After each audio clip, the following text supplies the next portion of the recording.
University మంచి భవిష్యత్తు కోసం తెలుగు విద్యార్థులు ఇష్టపడే యూనివర్సిటీ. కాల్ 9059052378 9059052379.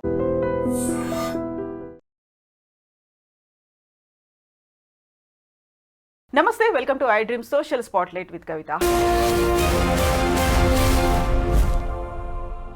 న్యాయమూర్తులు, న్యాయ వ్యవస్థకు సంబంధించి గతంలోనూ చాలా చర్చ జరిగింది.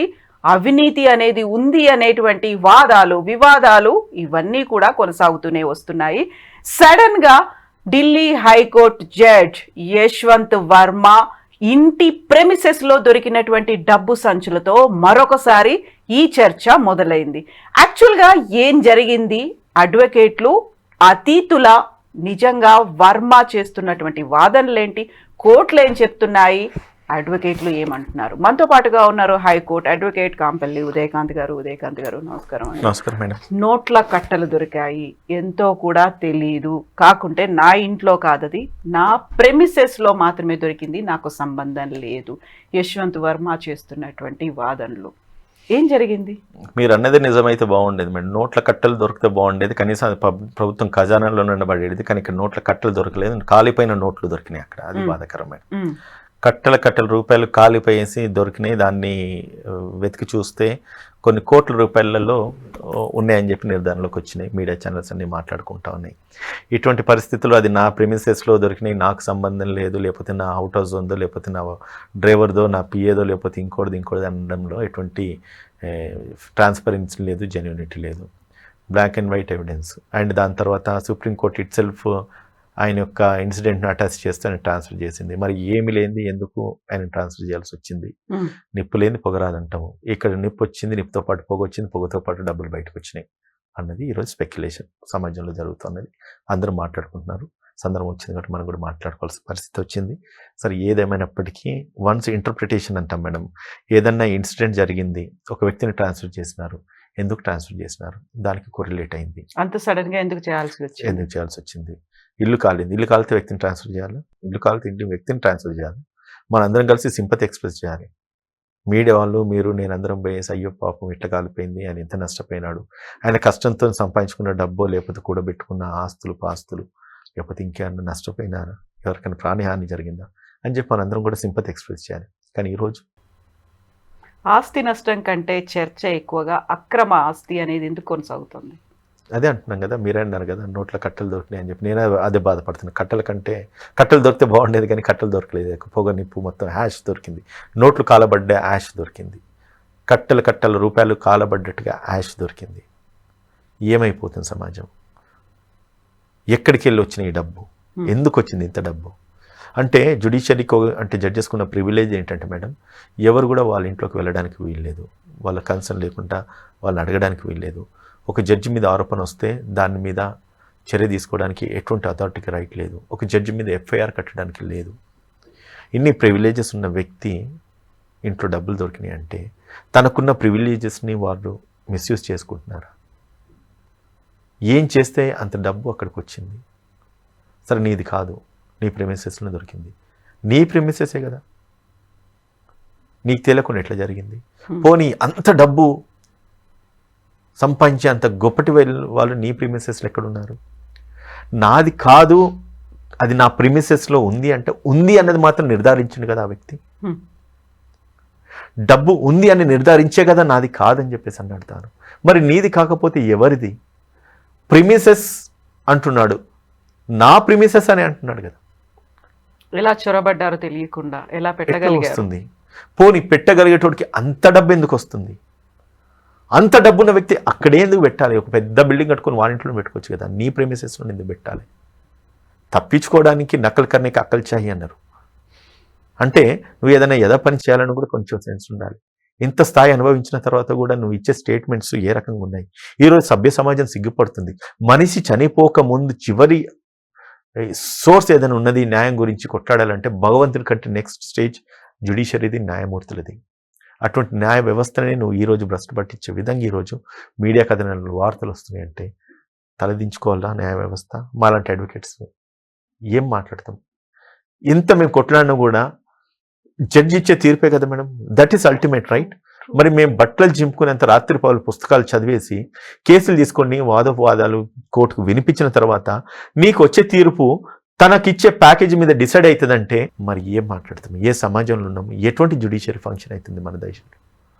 కాకపోతే ఇప్పుడు ఈ కేసుకి సంబంధించి ఆయనదే డబ్బు అని నిర్ధారణ కాలేదు కాబట్టి సెన్సిటివ్ ఇష్యూ, దీని మీద మాట్లాడొద్దు అనేటువంటి న్యాయస్థానాలు కావచ్చు, న్యాయమూర్తులు కావచ్చు, న్యాయవాదులు ఉన్నారు కదా, ఎలా న్యాయమూర్తులు ఇది మాట్లాడుతున్నారు, న్యాయస్థానాలు మాట్లాడుతున్నాయి, న్యాయవాదులు మాట్లాడుతున్నప్పటికీ న్యాయమూర్తులకు న్యాయవాదులకి నేను ఒక మెసేజ్ ఇస్తా. చట్టంలో ఒకటి మే ప్రెడిక్ట్ షెల్ ప్రెడిక్ట్ అని ఉన్నది.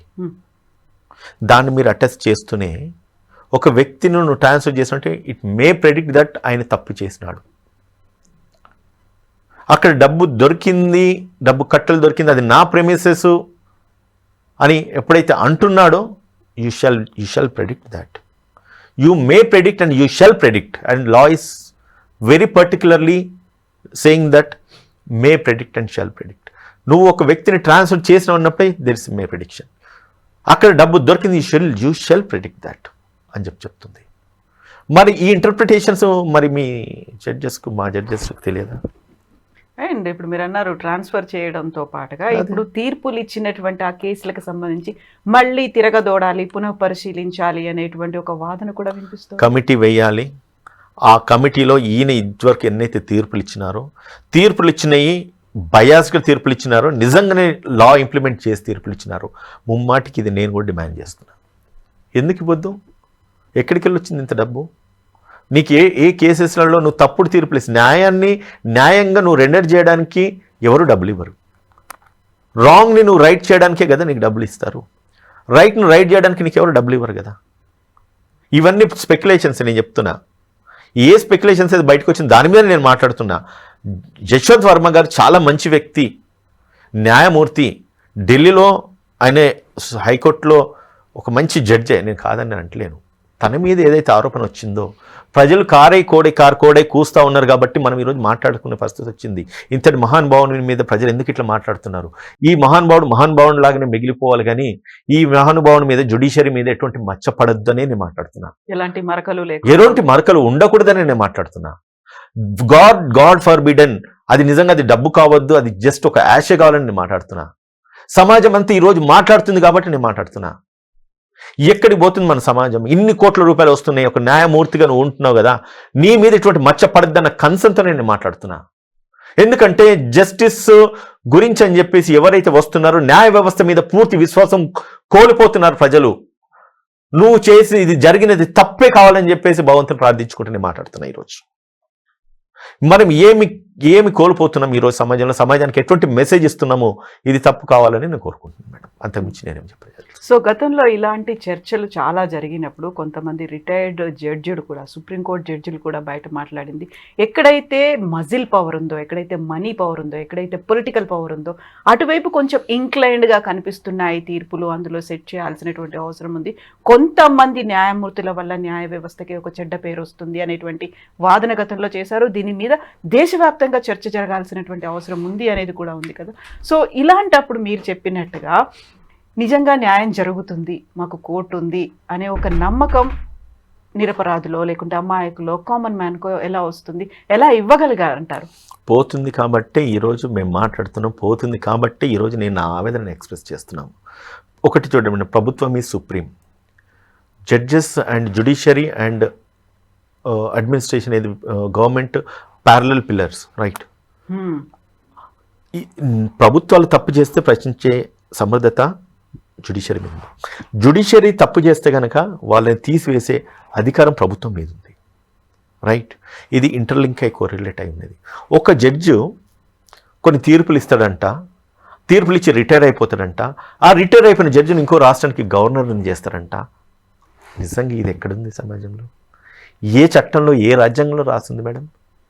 ప్రభుత్వానికి అనుకూలంగా పనిచేసిన జడ్జెస్ని తీసుకుపోయేసి అదే ప్రభుత్వము ఇంకొక రాష్ట్రానికి హెడ్ ఆఫ్ ద స్టేట్ని చేస్తూ ఉంది. అటువంటి భారతదేశంలో మనం బ్రతుకుతున్నాం. చరిత్ర చెప్తున్నాను, నేను మాట్లాడట్లేదు.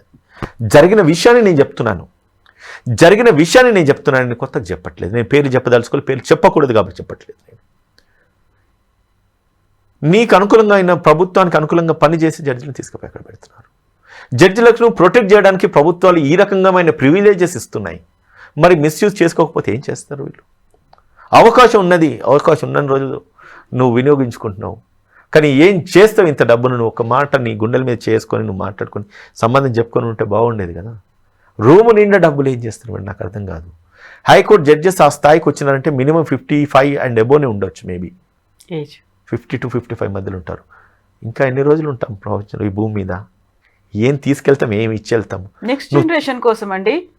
నెక్స్ట్ వాళ్ళు అనేది మేడం ఒక మాట చెప్తున్నాను కదా, నేను పొద్దున్న నుంచి సాయంత్రం దాకా కూలి పని చేసి లేకపోతే కష్టం చేసి వెళ్ళి నా ఇంటికి కనీసం ఒక పండ్లో పూలు తీసుకెళ్తే నా కుటుంబం సంతోషంగా ఉంటుంది, వాళ్ళు సంతోషిస్తారు.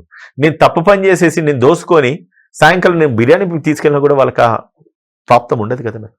ఎంతో మంది పూర్ ఫ్యామిలీస్ మనం చూస్తాం, they are very happy, comfortable.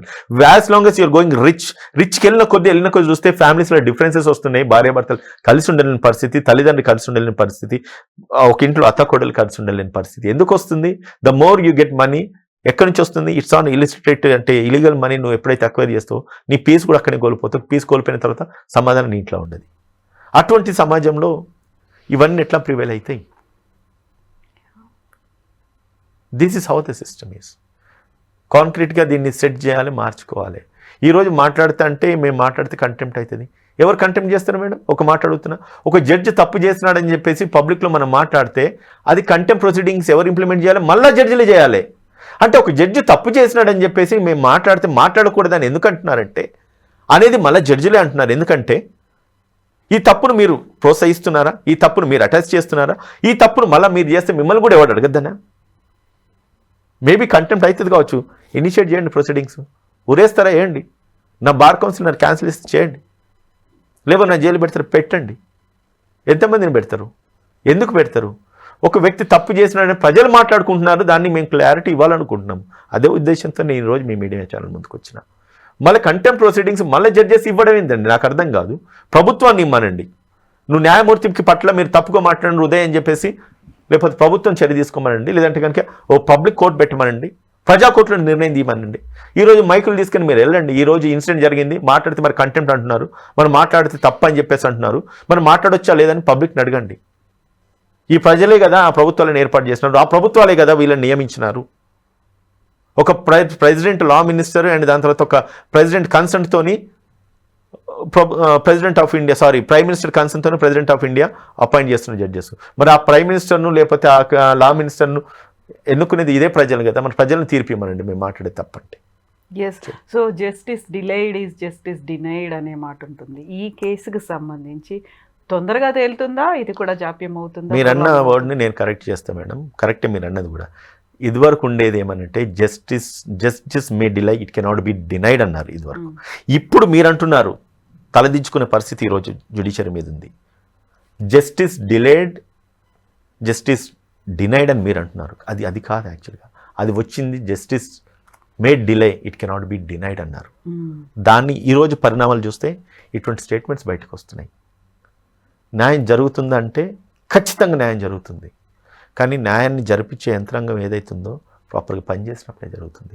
ఇటువంటి వాళ్ళు మళ్ళీ తీర్పులు ఇస్తే ప్యాకేజీలకే న్యాయం కూడా అమ్ముడుపోయే పరిస్థితిలో ఉంది మేడం. ఎస్ ఉదయకాంత్ గారు, థ్యాంక్ యూ సో మచ్ అండి.